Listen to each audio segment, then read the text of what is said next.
The following is brought to you by Akers.net. Hey, Lean Maniacs, Paul from rainy Mexico. I'm not kite surfing today, but I thought I would do a quick video. Joe asked me to do one on the 5 whys. I don't know if I've ever done it. So here is the quick story you can share with your team. So you walk out to your front driveway, you look on the driveway, and there's an oil stain there. And you say, why is that oil stain there? Because your car is leaking oil. Why is it leaking oil? Because the drain plug is not functioning well. Why is the drain plug not functioning well? Because the gasket on the drain plug is broken. It doesn't work well. Why is it broken? Because the material was not up to spec, or it could not take the repeated loosening and tightening from doing the oil changes. So it fatigued and broke prematurely. Why did it break prematurely?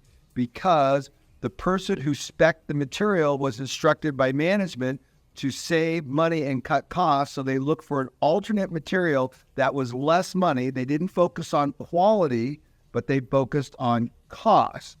So the reason why that you have oil on your driveway is because management had the wrong KPI. They were focused on cost and not quality. That's why there's oil in your driveway.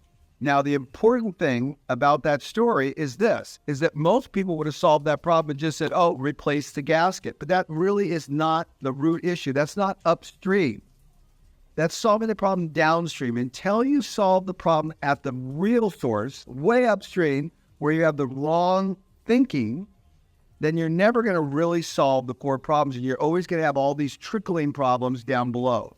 Go upstream. That's what the 5 whys does. It forces you to go to the real problem. Brought to you by Akers.net, where you'll find all Paul's books and lean resources for free, including the new 2-second Lean Play app, like Audible, but free. To listen to Lean is Lean on the 2-second Lean Play app at Akers.net.